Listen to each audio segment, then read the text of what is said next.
The Hangman by Maurice Ogden. Into our town the hangman came, smelling of gold and blood and flame, and he paced our bricks with a diffident air, and built his frame on the courthouse square. The scaffold stood by the courthouse side, only as wide as the door was wide, a frame as tall or a little more than the capping sill of the courthouse door. And we wondered, whenever we had the time, who the criminal, what the crime. The hangman judged with the yellow twist of knotted hemp in his busy fist. And innocent though we were with dread, we passed those eyes of buckshot lead, till one cried, "Hangman, who is he for whom you raise the gallows tree?" Then a twinkle grew in the buckshot eye, and he gave us a riddle instead of reply. "He who serves me best," said he, "shall earn the rope on the gallows tree." And he stepped down and laid his hand on a man who came from another land, and we breathed again, for another's grief at the hangman's hand was our relief. And the gallows frame on the courthouse lawn by tomorrow's sun would be struck and gone. So we gave him way, and no one spoke out of respect for his hangman's cloak. The next day's sun looked mildly down on roof and street in our quiet town, and stark and black in the morning air, the gallows tree on the courthouse square. And the hangman stood at his usual stand with the yellow hemp in his busy hand, with his buckshot eye and his jaw like a pike, and his air so knowing and businesslike. And we cried, "Hangman, have you not done yesterday with the alien one?" Then we fell silent and stood amazed. Oh, not for him was the gallows raised. He laughed a laugh as he looked at us. "Did you think I'd gone to all this fuss to hang one man? That's a thing I do to stretch the rope when the rope is new." Then one cried, "Murderer!" One cried, "Shame!" And into our midst the hangman came. "To that man's place do you hold," said he, "with him that's meant for the gallows tree?" And he laid his hand on that one's arm, and we shrank back in quick alarm, and we gave him way, and no one spoke out of fear of his hangman's cloak.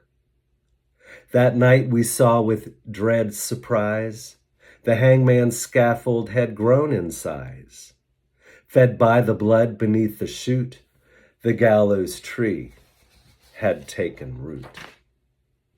Now as wide or a little more than the steps that led to the courthouse door, as tall as the writing or nearly as tall, halfway up on the courthouse wall.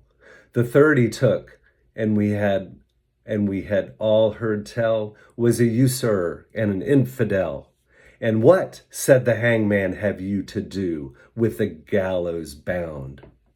And he a Jew?" And we cried out, "Is this one he who has served you well and faithfully?" The hangman smiled. "It's a clever scheme to try the strength of the gallows beam." The fourth man's dark accusing song had scratched out comfort hard and long. "And what concern," he gave us back, "have you for the doomed and black?" The fifth, the sixth, and we cried again, "Hangman, hangman, is this the man?" "It's a trick," he said, "that we hangmen know, for easing the trap when the trap springs slow." And so we ceased and asked no more as the hangman tallied his bloody score, and sun by sun and night by night the gallows grew to monstrous height. The wings of the scaffold opened wide till they covered the square from side to side, and the monster crossbeam looking down cast its shadow across the town. Then through the town the hangman came and called in the empty streets my name. And I looked at the gallows soaring tall and thought, there is no one left at all for hanging, and so he calls to me to help him pull down the gallows tree. And I went out with right good hope to the hangman's tree and the hangman's rope. He smiled at me as I came down to the courthouse square through the silent town, and supple and stretched in his busy hand was the yellow twist of the hempen strand. And he whistled his tune as he tried the trap, and it sprang down with a ready snap. And then with a smile of awful command, he laid his hand upon my hand. You tricked me, hangman, I shouted then, that your scaffold was built for other men. And I no henchman of yours, I cried. You lied to me, hangman, foully lied. Then a twinkle grew in the buckshot eye. Listen to you. Listen to you? Lied to you? Tricked you? He said, not I. For I answered straight, and I told you true. The scaffold was raised for none but you. For who has served me more faithfully than you with your coward's hope? Said he. And where are the others that might have stood side by your side in the common good?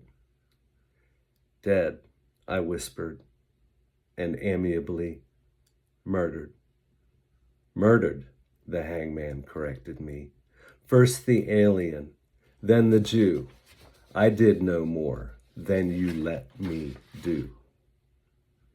Beneath the beam that blocked the sky, none had stood so alone as I. And the hangman strapped me, and no voice there cried, stay, for me in the empty square.